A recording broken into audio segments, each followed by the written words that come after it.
भैया जी, इन्हों से काका का बुलवाया जाएगा। अभी बुलवाते हैं। नमस्कार दोस्तों, जय हिंद सभी को। कह गए तो नहीं, हम इस क्लास में करेंगे एपी, जीपी और एचपी, यही हम बोलेंगे। तो आज की क्लास में मैं आपको सिखाऊंगा एपी, जीपी, एचपी के 5 बहुत इंपॉर्टेंट शॉर्टकट, जिनको पढ़ के आपको मजा आ जाएगा इस क्लास में। देखिए जो फटाफट। अबे पढ़ाई लिखाई में ध्यान लगाओ, आईएएस बनो और देश को संभालो। लेकिन बिल्कुल भाई, मुन्ना भैया की बात मान लेते हैं और एपी, जीपी, एचपी के शॉर्टकट की पढ़ाई शुरू करते हैं।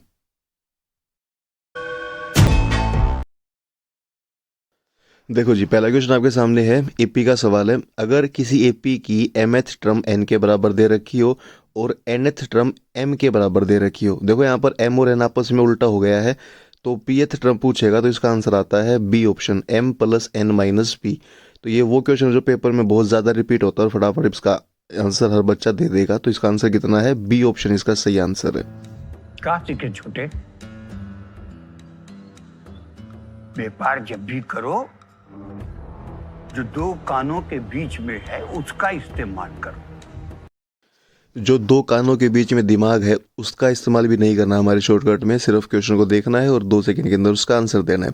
चलो, शॉर्टकट नंबर 2 ये है कि अगर एपी के अंदर पी टर्म का सम क्यू के बराबर दे रखा हो और क्यू टर्म का सम पी के बराबर दे रखा हो, देखो सेम पिछला सवाल है लेकिन यहाँ पर बस जो है सम यूज हो रखा है। तो अगर आपसे पी प्लस क्यू टर्म का सम पूछेगा तो आंसर ध्यान रखना, सी ऑप्शन आएगा, माइनस पी प्लस क्यू। ठीक है, तो P प्लस क्यू का पूछेगा तो सिर्फ आंसर में P प्लस क्यू के आगे माइनस लगाना होता है। क्या सीखे मुन्ना? तो मुन्ना भैया भी सीख गए हैं हमारे एपी की बहुत ही खतरनाक शॉर्ट ट्रिक। जलवा है हमारा यहाँ। बिल्कुल, मुन्ना का जलवा है और मुन्ना के साथ साथ एपी, जीपी के जो शॉर्टकट चल रहे हैं ना, इनका भी जलवा हर जगह फैलेगा क्योंकि शॉर्टकट इतने लाजवाब हैं। अगला शॉर्टकट देखो।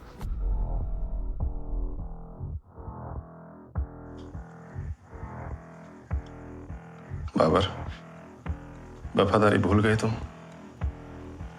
भूल कैसे सकते हैं मामू? भाई बाबर वफादारी भूल सकता है, लेकिन जो शॉर्टकट मैं बता रहा हूँ ना, ये बाबर बिल्कुल नहीं भूलेगा क्योंकि शॉर्टकट इतने आसान है और 2-2 सेकंड में उनका आंसर भी आ रहा है।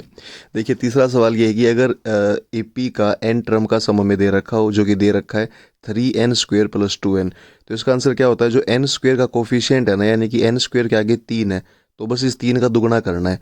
3 का दुगुना कितना होगा? 6। तो हमारा बी ऑप्शन आंसर है। ठीक है, इस प्रकार क्वेश्चन आएगा तो n² का जो कोफिशिएंट है उसका दुगुना कर देना है।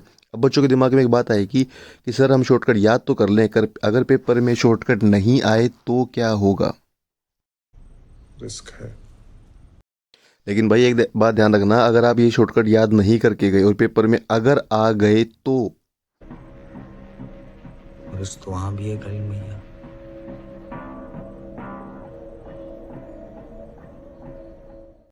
चलो जी, जो शॉर्टकट आपने सीखा उसका एप्लीकेशन देखते हैं। क्वेश्चन क्या है? 13 टर्म का जो सम है वो तो 21 के बराबर है और 21 टर्म का 13 के बराबर है। अभी हमने देखा था पी और क्यू का जो सम था, तो आंसर हमारा आया था माइनस का पी प्लस क्यू, यानी यहाँ पर है ना 34 टर्म का सम पूछ रहा है, तो आंसर क्या दे देंगे? माइनस का 34, जैसे वहाँ पर माइनस का पी प्लस क्यू आया था, बी ऑप्शन है। ठीक है, अच्छा गुड्डू भैया को पूछ लेते हैं कि गुड्डू भैया कैसे हैं। गुड्डू भैया से मेरे बहुत दिन हो गए हैं। हमारा तो बढ़िया है, तुम्हारे अभी पता चलेंगे। हम भी ठीक हैं गुड्डू भैया। ये बताओ कि एनडीए की तैयारी कर रहे हो तो कोई शॉर्टकट वगैरह सीखे हैं या सिर्फ लॉन्ग तरीका ही लगा रहे हो? हम वो गुड्डू नहीं है जो लिबिर लिबिर करते थे। चलो भाई, गुड्डू तो लिबर लिबर नहीं करता। अब हम गुड्डू को एक एचपी का शॉर्टकट बता रहे हैं। देखो गुड्डू, बात यह है कि अगर एचपी में mth टर्म n के बराबर हो और nth टर्म m के बराबर हो तो m प्लस n टर्म क्या होगी? ध्यान रखना, यही शॉर्टकट हमने इस क्लास की इस वीडियो की शुरुआत में देखा था, वो एपी था लेकिन ये एचपी है। तो ध्यान रखना, इसका आंसर सी होगा, mn/m प्लस n, यानी m का n होगा, n का m होगा। अगर उल्टा होगा तो m प्लस n का आंसर क्या आता भाई?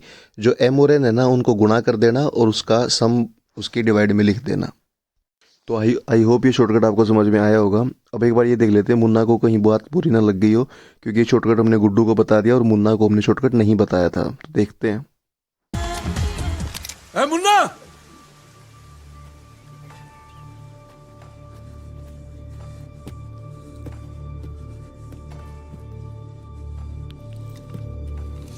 चलो, मुन्ना को तो कालीन समझा लेगा। अब ये पूछते हैं गुड्डू से कि भाई जो शॉर्टकट हमने सिखाया है, गुड्डू उसका सही जगह पर इस्तेमाल तो कर देगा ना? जिस टाइप के आदमी है ना लाला, तो उसमें दिक्कत यही है कि हमें खुद नहीं पता कि हम कब क्या करेंगे। इतना समझाने के बाद भी कह रहा है कब क्या करेंगे। छोड़ो भाई इसको। ये क्वेश्चन आप ना सभी फटाफट बता दो कि 7वीं टर्म HP की 8 के बराबर है, 8वीं 7 के बराबर है। तो मैंने अभी सिखाया था 7 8 8 7 उल्टा दे रखा हो तो इनका ना सम पूछेगा 7 और 8 का यानी कि 15। अब मैंने क्या बताया था, उनको गुणा करना है और उनका सम नीचे लिख देना है। 7 और 8 को गुणा करोगे तो 56 आता है, उनका सम यानी कि 7 और 8 का 15। तो इसका C ऑप्शन आ जाएगा 56/15। ठीक है, तो आई होप ये पूरा का पूरा शॉर्टकट आपको समझ में आया होगा। HP का ध्यान रखना, शॉर्टकट पेपर में आने के चांसेस बहुत ज़्यादा होते हैं और ये मैंने 2-2 सेकंड में आपको करना सिखा दिया है। क्या बढ़िया था गुरु। वीडियो में भाई अगर कुछ भी पसंद आया हो, ये शॉर्टकट पसंद आए हो या कुछ भी पसंद आया हो तो वीडियो को लाइक कर देना, शेयर कर देना, अपने सारे के सारे दोस्तों के पास इसको जरूर पहुंचा देना। चाचा चाचा हो गया, बस थोड़ा रेस्ट कर लीजिए वरना रेस्ट इन पीस हो जाएंगे।